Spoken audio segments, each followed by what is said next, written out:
So we've had some kind of interesting things happen in the compliance world over this last week. Yeah, big time. And this is something that you and I have been talking about for the last year plus. Yeah.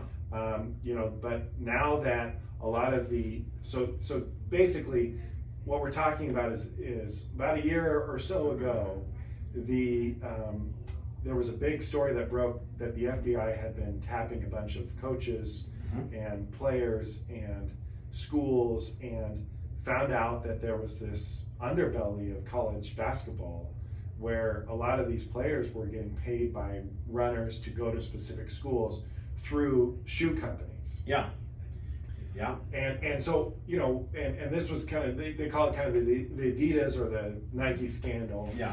And what's happened is over this last week, both NC State, who are they're the Wolfpack. Wolfpack, got it. Yeah. And South Carolina, who are actually, before I answer that question, Spencer, I should ask you, because I feel like you didn't win last week. Okay. And so I won't go there. I know it's sensitive. Good. But I just want to make sure, as I'm saying these mascots, that you're aware of them as well. So just so you know, it's North Carolina Wolfpack. Wolfpack, I love that one. First of all, I would disagree with you, because I think I did win last week, or at least it was a tie. All right. He missed Quinnipiac.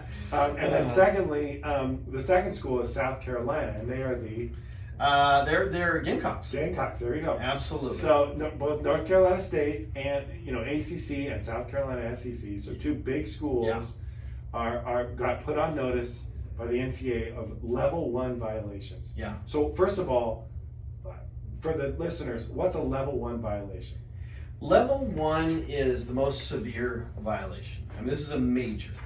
So it's super significant. This isn't like, oh, hey, you had a level 3 violation, got a couple of impermissible phone calls. Now, these are the kind of violations where programs are put on probation or have bowl bans, lose tons of money, people are fired, people lose jobs, people are put on show cause orders. Okay. So this is about as bad as it can get. And when these come in, it's attorney time. Basically. Got it. Well, so for both of these schools, basically the fact patterns are almost exactly the same, right? Where you have an assistant, one of the assistants at North Carolina State or at South Carolina, through a runner, help facilitate bribes and money paid to a player or to a player's parent, so that the player would then sign with that school. Sure. And so it's money coming from the shoe company, in this case, both cases is Adidas, paid from a runner to a parent or a trainer, who then, the goal is to get that young man, to sign with that school. Yeah. So in South Carolina, the amount of money was almost $6,000. Mm-hmm. With NC State, it was over $40,000. So pretty good amount of money. Mm-hmm. So I guess, and that's basically the fact. We don't need to get into all the names and all of that stuff. Yeah. But so I guess my question for you is, to start, what's a runner? I mean, you hear this phrase all the time, and so what's a runner? What does that mean? Yeah, so a runner is somebody that's sort of acting on behalf of an agent. It's somebody that does the dirty work for the agent. For example, let's say you're an agent that's sitting in a Beverly Hills or Century City, LA, Los Angeles, Hollywood, large kind of company. And your name is big time, and you're a sports agent, and you can't be out there. You're going to be super recognized if you're out and about, kind of running around, hanging out with recruits and going to 7-on-7 camps and basketball camps, and you're not going to do that dirty work yourself. Right. So you're going to get people that fit in better socially with these kids. It might be someone super young, similar age, whatever. They do have do their bidding for them. Hey, why don't you get to know this person, hang out with this person, get to spend some time, train this person, meet their family. You do my legwork. And if you get that kid to sign with me or go to this school, everybody's giving everybody kickbacks. Okay. And I'm going to give you some money too. So that's a term, a runner is somebody that's they call it a street agent, basically. It's an agent that's lower level, that's doing the work for the primary agent. So these are kind of the minions, so to speak, of the primary agent. Yeah. So, okay, so then my next question is, what's the violation here? I mean, what's wrong with a runner or an agent, providing, or a shoe company in this case, providing money to a kid's parents or to a kid to get them to sign with the school? Yeah, so it's hurting their amateurism, right? They're not an amateur anymore. They're getting compensation for their athletic ability. And as an amateur, you can't do that. You can't get cash for your athletic ability.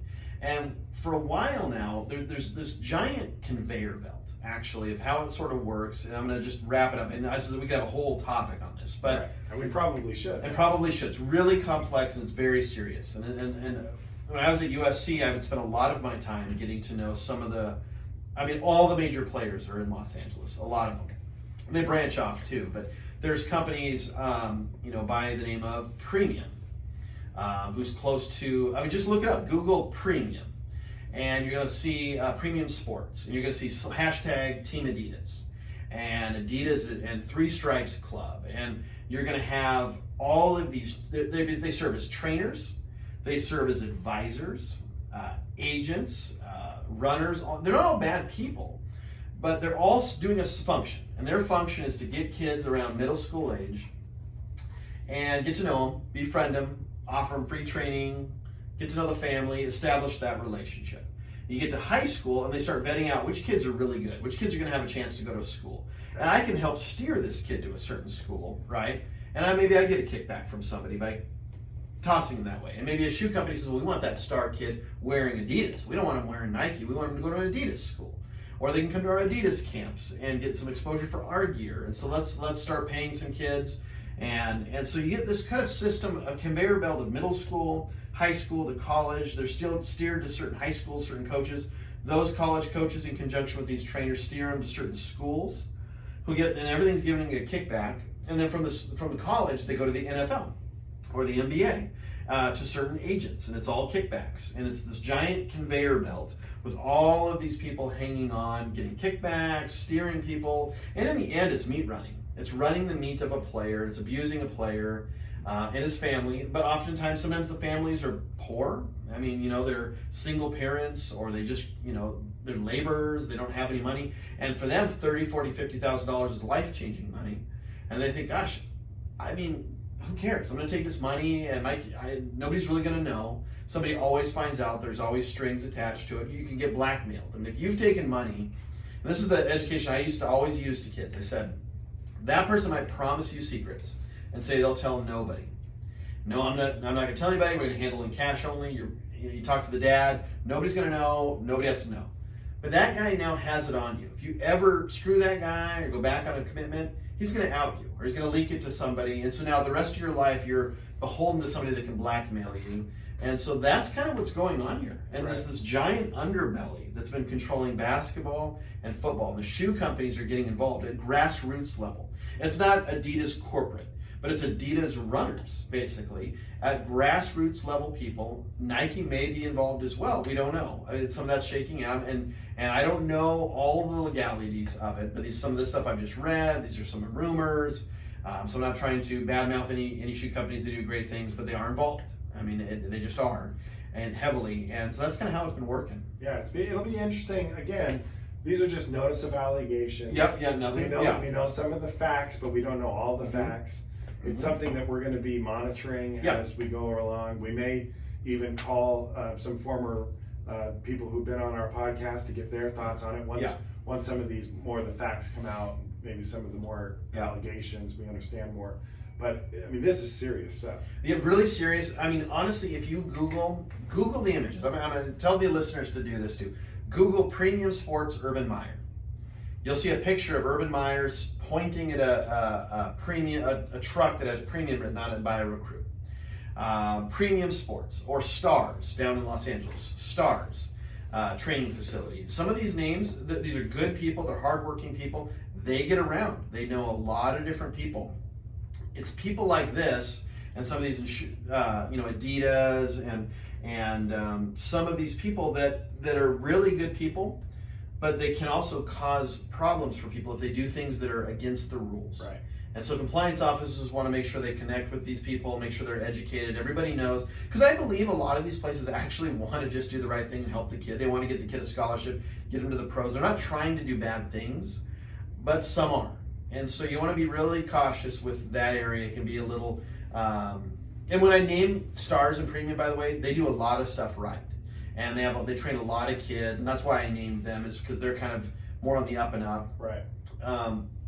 But I'm just saying it's a good example of how these places can really get their hands involved with a lot of kids. Well, we will continue to let people know more as we know more about these allegations, and this is not just going to be 2 schools. This is going to be major. Yeah, it's going to be a lot of schools. It's going to be firings. It's going to be bowl bans. They're going to try to clean it up. I mean, it's no different. I mean, when the FBI tackled McMillions, and if you've heard about that, the McDonald's kind of board game, right? And it was rigged, and the FBI came in and blew it up. The FBI loves to do that, to find little scandals, little problems, Varsity Blues, right, Adidas, and blow it up. And there's been a kind of a scheme going for quite some time. And people are like, well, why doesn't the compliance office know about this? How come they can't fix it? It's not that easy, because you're not there on a Saturday night in some hotel room somewhere. Right. You know, you can only be so many places. So all you can really do is educate the student athletes and the coaches, and then hope they do the right thing. And there's a lot of people out there that don't want to do the right thing because there's a lot of money involved. Sure. So. Sure. Well, we'll keep everybody informed about what's been going on. Yep.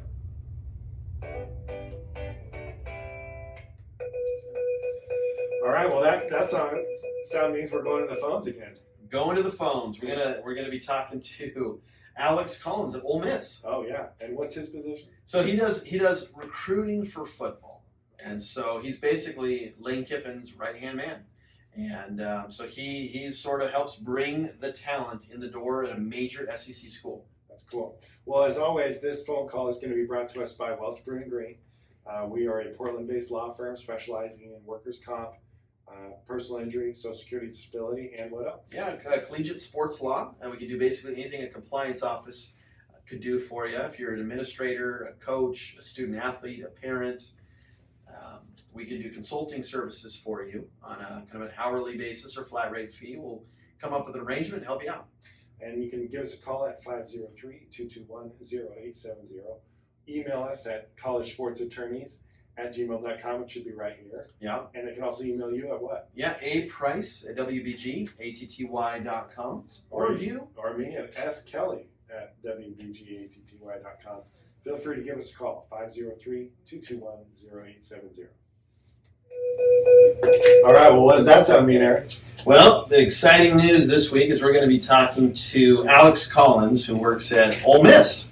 And the football recruiting, works with football, and he does recruiting stuff for them, and which is really cool because we've talked to people in administration, we've talked to lawyers, compliance folks, and there's a large group of people that make the whole machine work. And recruiting is really the lifeline. It's the blood that makes the talent and the team work. And so Collins is a mastermind of recruiting. I always loved his work at USC. And in fact, I tried to recruit him to work for compliance, actually, but he was just too good at what he did in recruiting. And so I thought it'd be cool if he would be willing to chat with us. And I finally tracked him down, and here he is today. Awesome. Well, Alex, I understand your name's Alex Collins, but you go by Collins. Is that right? That's correct. Back when I was at Southern Cal as a student and first getting started, we had 2 other Alexes that worked full-time, and then we had 2 Alexes and 2 Alexas as students. So calling anyone Alex basically confused about half the office, so we all went by our last names there. Okay, and that's just kind of stuck with you, it sounds like. Yeah. Well, Collins, one thing that a lot of our listeners are really interested in when we talk to people in the business is kind of how they got their start. So could you kind of run down for us kind of your educational background, how you got into sports, and then kind of where you've been over the last, throughout your career so far? Yeah, absolutely. So I, grew up in Wisconsin, played some sports in high school, and then, ended up going to USC, Southern Cal for school. Just went as a student, went in as a business major, but always wanted to be involved in sports, always knew I wanted to do something sports related. My first job actually in college, I got a job with the ticket office. So I ended up working over in our basketball arena, worked all the basketball, volleyball games, and did that for 2 years. But really wanted to get more involved. My sophomore year was the year that USC went 10-2 and finished top 10 in the country. And we were going to be bowl eligible again the next year, so really wanted to see how I could get involved in football. And ended up seeing a Facebook post in some USC student group, basically looking for student managers for the football team. Wow. So I saw that, was instantly like, look, this sounds awesome. I really want to do this. So I went ahead and tried out for that. Was lucky enough to get the spot. And so, did that for 3 years. So got to work with linebackers my first year. My second year, I worked with Coach Helton as quarterback. And then my final season, I was, the head manager and worked directly with Coach Sarkeesian in his first year as the head coach there. So finished that after 3 years. I had gone on to start getting my master's. So I basically had 1 year of school left. I didn't really want to do the manager stuff anymore, but still wanted to try and find a way to stay involved. Knew a couple of the people that worked up in the recruiting office. And basically at this time, the person that was in charge of the recruiting office at that time, he left. He quit and left the job. So I was like, look, I'm trying to help. And they were like, we need a lot of help right now. We just lost someone. So started working upstairs in just kind of a jack of all trades role. Help with running camps, help running coaches clinics, operational stuff, recruiting stuff. I kind of wanted to be if you needed help, I was there to help you. So did that for a year and a half, really, as I finished up grad school, was helping with special teams, doing some coaching stuff, doing operations, recruiting, you name it. And then finished up my master's degree. Coach Helton got the full-time job, and he, was really lucky for me that he wanted me to stick around and keep helping out. So from there, I transitioned to working in the recruiting office and did that for 2 seasons. Was really lucky to have a Pac-12 championship and a Rose Bowl championship in 2 years. So, it was a lot of fun to be there. And then, after that, so going into the 2018 season, so in about May of 2018, I got the opportunity to move up to Reno to work for the University of Nevada and basically be in charge and run their recruiting department, which was an exciting move for me to be able to, be in charge and work directly with Coach Ravelda, who was awesome. He's a great person. Really lucky to have worked for him. Was there for 1 season, and then got a call from Coach Kiffin.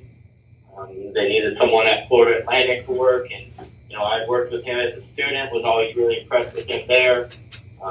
Knew he was someone that was going to accomplish great things, and really wanted to keep expanding my horizons as a young person in this industry. So moved there. And was there for a full season. So I did the 2018 season at Nevada in January, moved to Florida, was there for a full season, and then, all of a sudden, Coach Kiffin gets the job at Ole Miss, and, as people in the industry will tell you, when there's job change, you never really know what's happening, whether you're staying or going, or if the new coach is going to want you to stay or whatnot. So there was a short little bit of, uncertainty there for me, but, pretty quickly after he got here, I got a call from him and said, hey, I want you to come up here and work for me. So been here since December now, so we're about almost exactly 2 months. Wow, that's awesome. So you've been kind of all over the country, from West Coast to the East Coast.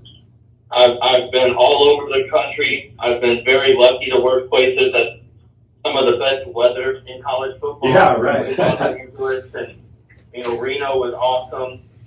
In South Florida, you can't beat that either. So I've been lucky. So Collins, I I'm curious, man. You've had a pretty varied background here. How does your approach to recruiting change? You know, when you're in a place like Nevada that may not have all the resources in the world, maybe not necessarily a blue blood, so to speak. You know, as opposed to Ole Miss, SEC, or the University of Southern California. I mean, do you approach things differently? How does that go for you? Yeah, I think anytime you get to a school, you really want to look at, kind of the strong points of the university and the strong points of the program.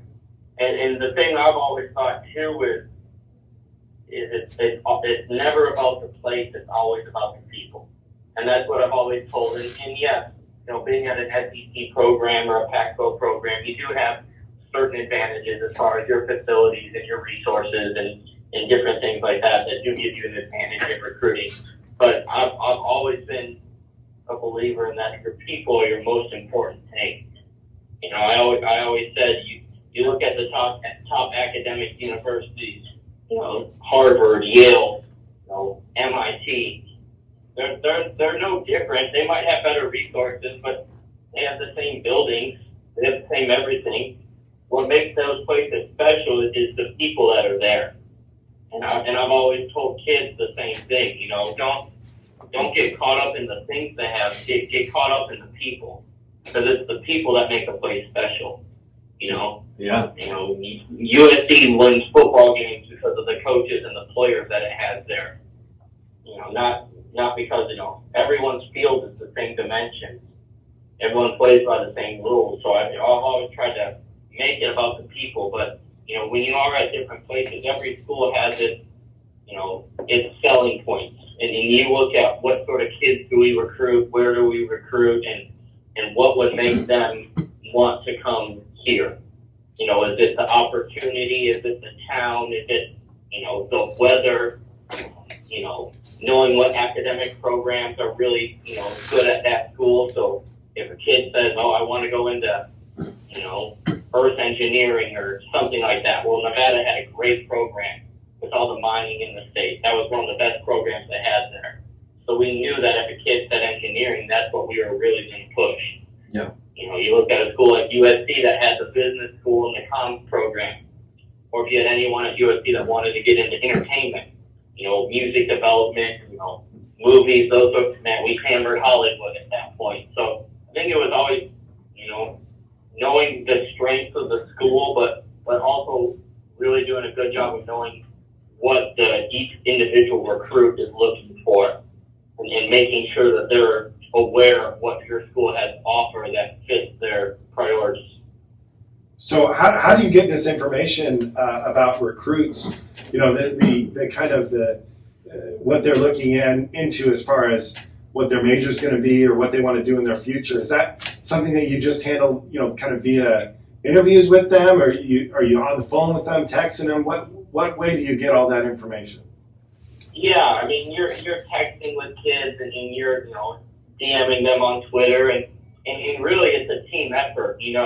That's why the big thing for anyone in recruiting is sharing information amongst your staff. If some kid tells me that, hey, I want to be a electrical engineer, well, I'm going to make sure the assistant coach or head coach, everyone on the staff knows that, so that we're all, because they might tell one coach something and no one else on the staff knows. So it's important for us to always be letting each other know. And sometimes too, that his high school head coach will give us information. You might be talking to his mom or dad, and they might tell you, what the kid's looking for, or things like that. So usually it just comes out in conversation, and it's all about just paying attention, and even sometimes too, just seeing what kids are posting on social media. Yeah, that's a great answer, by the way. How big is your staff? I know when you were at SC, I think there was about 5, if I'm correct, and that was for major schools. It's a little on the smaller side. Is that right?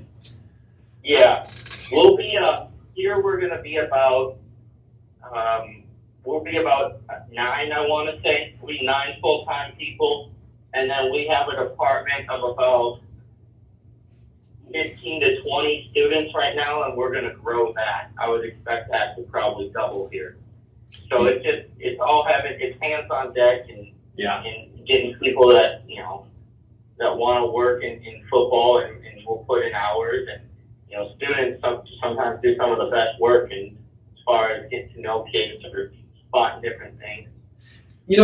Sorry, one thing that kind of popped my mind, Spence, and I'll let Spence go, but one thing I noticed that surprised me when I worked in compliance in the football offices is how many hours goes into working in football and in recruiting. I mean, it's almost like pigskin Wall Street.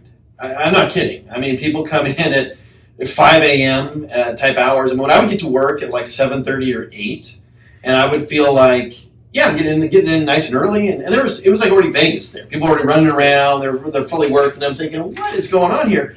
And I would leave sometimes 6, 5:30, and everybody's like eating dinner and going back to work. And I mean, it was a lifestyle. I mean, in weekends and evenings, and I would get texts from Eric Ziskin or Alex Rios or different people that were in the recruiting department. I mean, Christmas Day, 8 at night, 10 at night, weekends. I mean, it was unbelievable, the hours, right, Collins? I mean, that's kind of the requirement to be successful in this industry. Yeah, I mean, it's one of those, especially, dealing with recruits and dealing with different things, like, the time frame is kind of crazy, and sometimes, especially in recruiting when you get close to signing day and you're sending out offers and you're dealing with different things, like, there's not always time you can't always get an issue at 5 o'clock on Friday and say, well, that's going to have to wait till Monday. And I feel bad sometimes, because there were times that I would call you or I'm calling different people in compliance offices going, and I don't want to be calling them at 9 p.m., but, this is something we need to know, because sometimes if a kid has a question, you might have the same question for 4 different schools, and we don't want to be the last ones to give them an answer. We don't, if there's a question about can we send a kid an NLI, well, I need to get that answer right away, because I don't want him to get that NLI from all the other schools that are recruiting him, and we have to tempt it because we're waiting on an answer. So the hours are crazy sometimes. I like it. The main thing I like about my job, and sometimes it's crazy, and I know my parents think I'm crazy, and I'm sure other people do too, is that it's a job that's truly never finished. I can sit around at 5 o'clock on Friday, and yeah, I can leave and go home and make dinner and do all that stuff, but there's always something for me to do. There's always more film to watch. There's always kids to talk to. There's always some event we have coming up. There's always stuff to do. So I like that. I like showing up to work every day with a challenge. I like showing up to work every day with stuff to do. And you kind of learn quickly in this job that you have to be comfortable going home and still having stuff to do.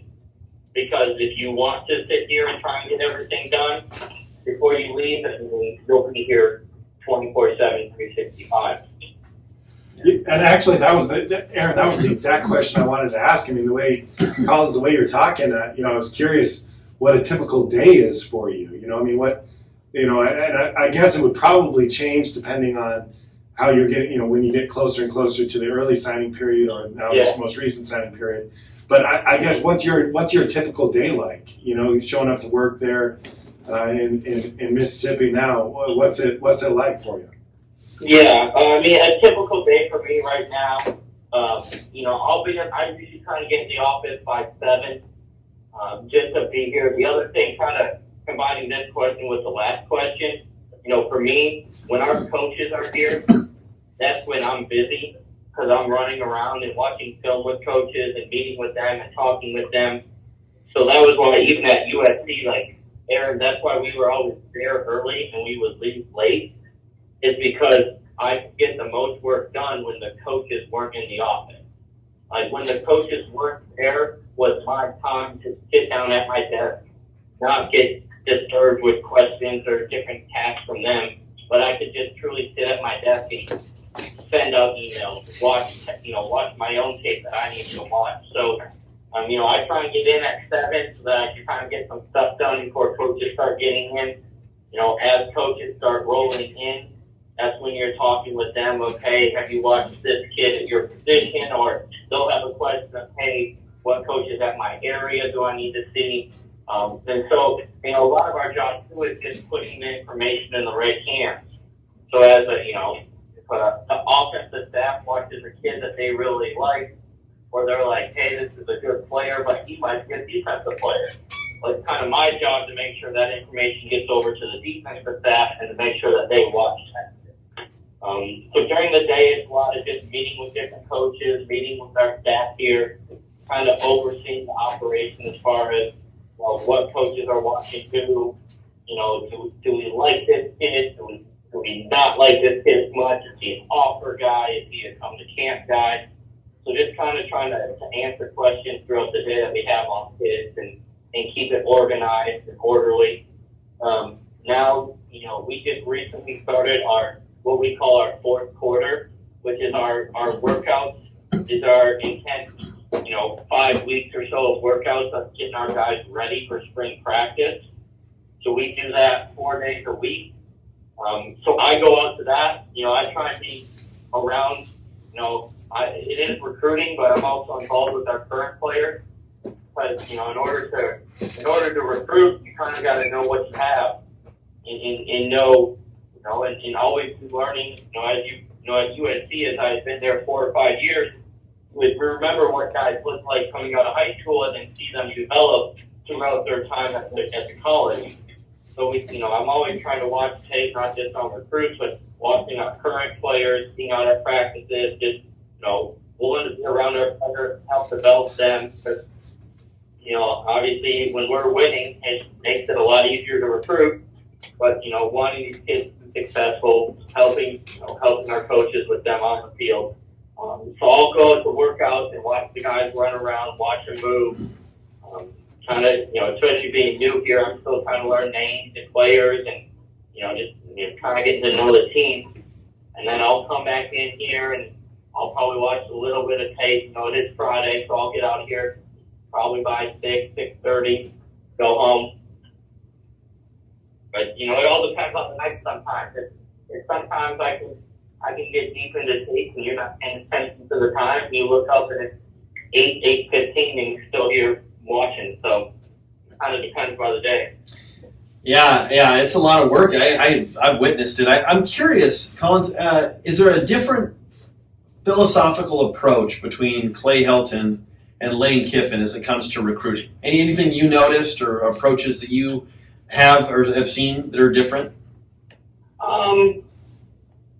I think they're pretty similar. I think, sometimes, every school is different too.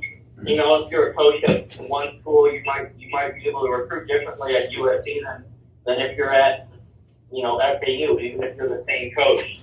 But, they're pretty similar. Coach Helton does a good job of trying to get good players and getting the right fit. And, I can't really think of a whole lot of differences between the two of them. They've both done really good jobs at their schools of getting the best players in, and really, I think they both do a really good job of knowing that it's who you surround yourself with as much as it is who you are yourself. So, yeah, both places I've been with them, they've both done a really good job of bringing in, excellent assistant coaches that are really organized and hardworking, and that's usually what helps you out the most is having the best assistant.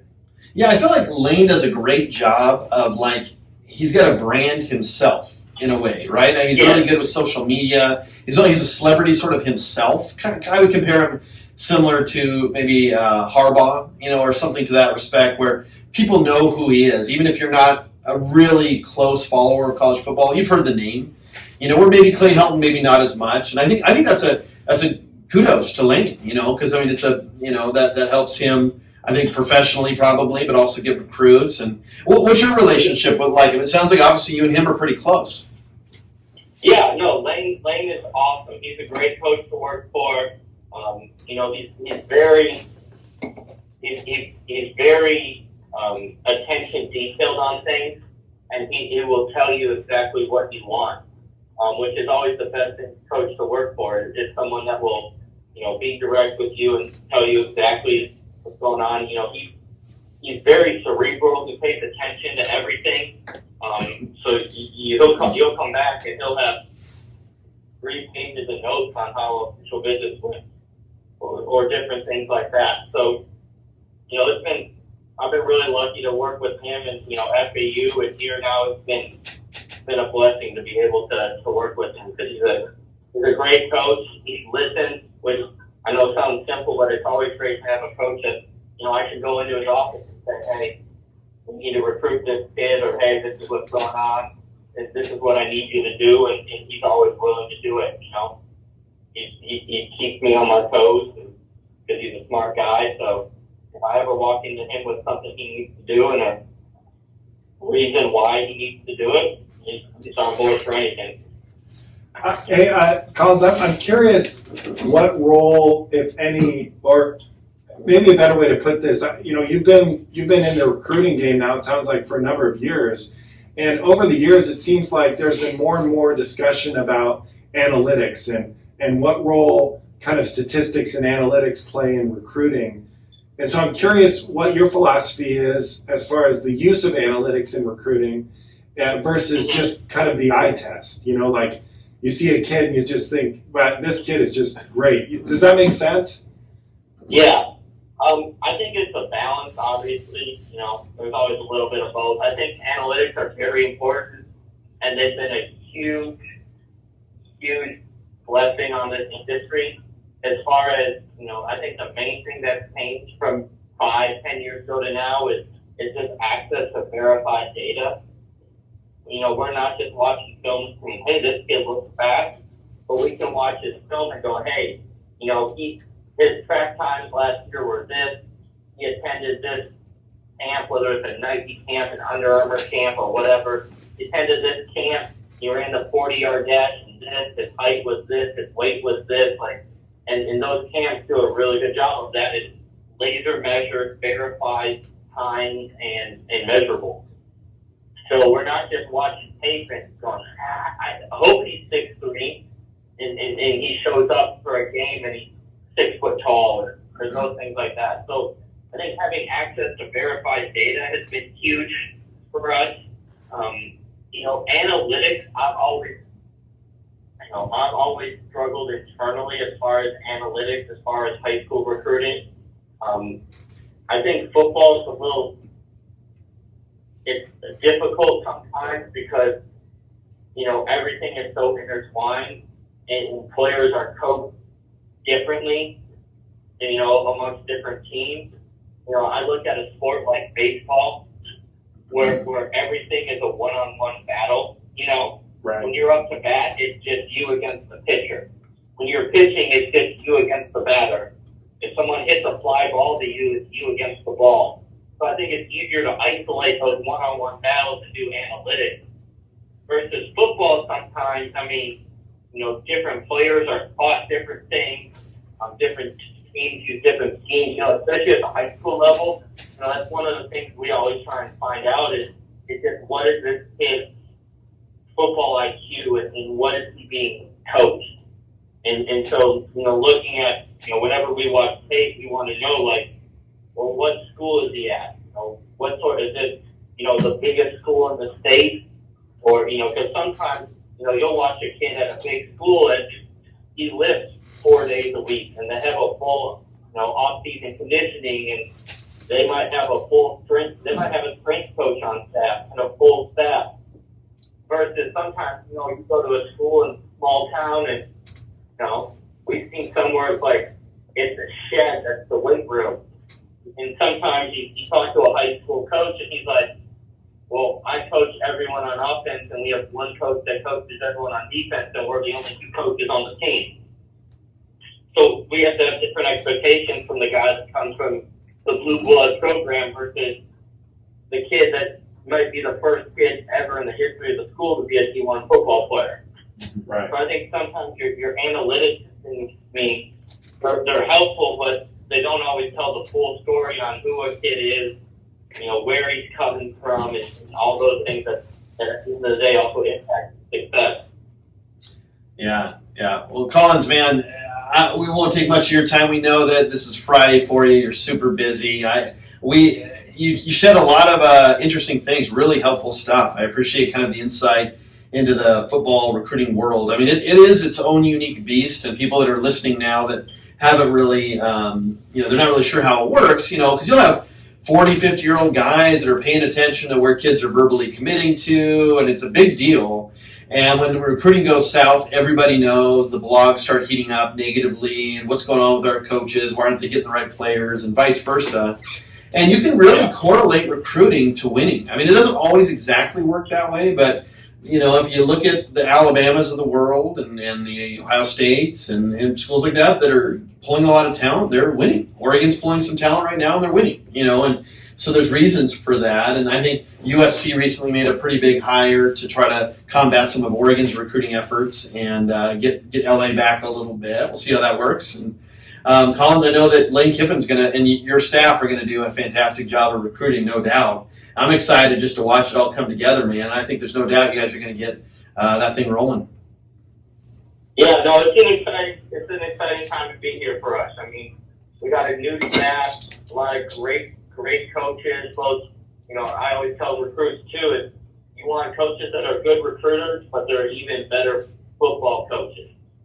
Because if they're really cool guys to talk to and they get you excited, like you get here and we can't develop you, or any school you get there and the coaches can't develop you and help you learn and grow, then you're not going to the right school. So, Coach Kiffin knows that too and did a great job of putting together a staff that not only I think can recruit with the best of the coaches in this country, but can also coach with the best coaches in this country. So, it's an exciting time for us. We're able to, hopefully get some really good players here and develop them. And, there's a lot of really good players that we have on this team. I mean, we walk into a good team with a bunch of guys that want to work hard and, want to develop.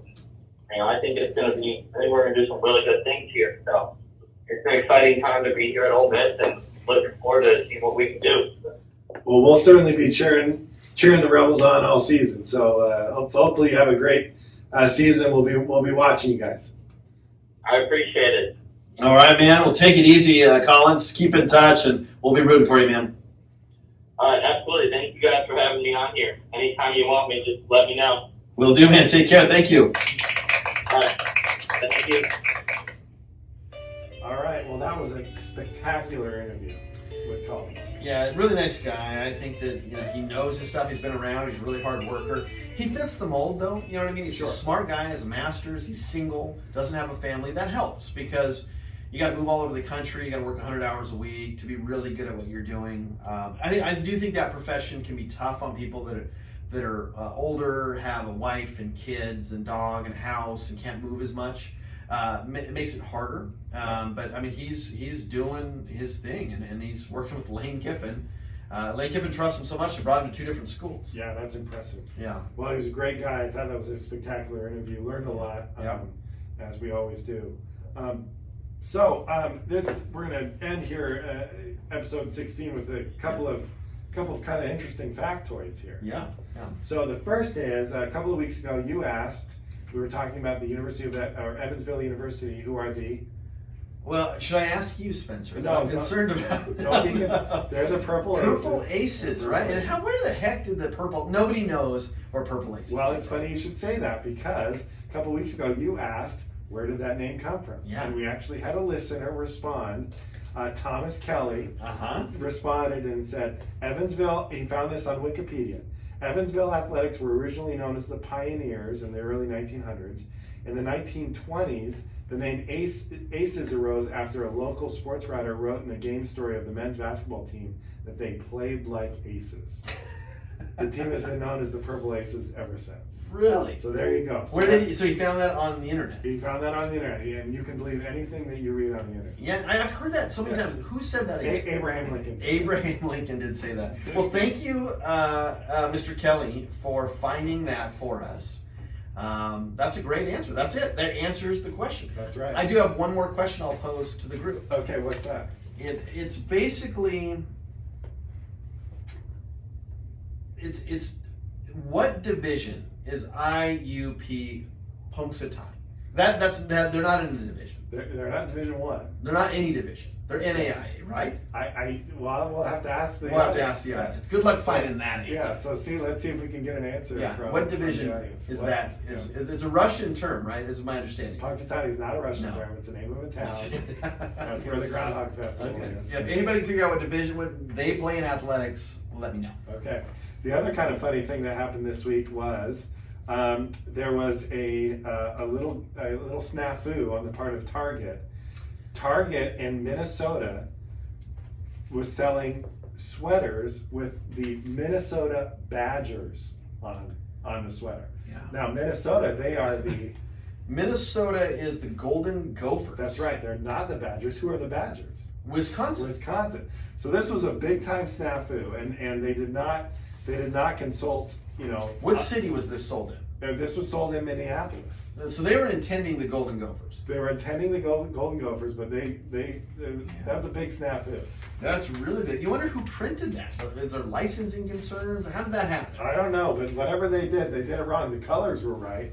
They had they had the correct colors for Minnesota, but Minnesota Badgers instead of the Minnesota Golden Gophers. Man, I mean, the only person I've known recently that's made that kind of mistake with a mascot was you again last week in that contest. With Arkansas Little Rock, where I said Spartans, but it actually was the Trojans. I corrected myself immediately. I feel like that might haunt you for decades. I cried myself to sleep every night. But that's why we're going to have a rematch, and next time I will show my ability. And next week, I mean, when we do this again with that gentleman, I'm going to pull out all the hard schools. Yeah, bring it. So, okay. Bring it. All right. Well, it's another fun week. I know you have kind of potentially some pretty exciting things happening next week. Yeah. So my wife is due here soon. She's 9 months pregnant with our second daughter. So Congratulations. Thank you. So next week's podcast we'll see how it shakes out, what day we're able to do it, and that sort of thing. But we're gonna do it. We're gonna fight through all of the stuff, and we got some exciting things in the works. Sure. We've got the Seattle Seahawks on board, and we got some other schools, and there's actually people that want to get involved in this podcast. They want to be a part of this, right? And I mean, we got almost 1,000 listeners out there. Right. We're in 30 states, DC, and 5 countries. Yeah, well, we're in every state if you want, but we have listeners in 30 states. Yeah, active listeners that we've kind of verified. And so, so this thing is growing. We got, I won't give all the cards away, but I'll just say we got some really exciting things in the works over the next couple months, from road trips to really cool interviews coming up. But like I've said, if you want to hear from anybody in the country that works in college athletics, let me know, and we'll do our best to see if we can make that happen. Absolutely, and hopefully we continue to get this thing growing and get more and more people interested and involved in college sports. Yeah, and if anybody wants to advertise with us, hey, reach out. All right, have a great week, everybody, and enjoy college basketball. Yeah, happy Valentine's Day. Oh.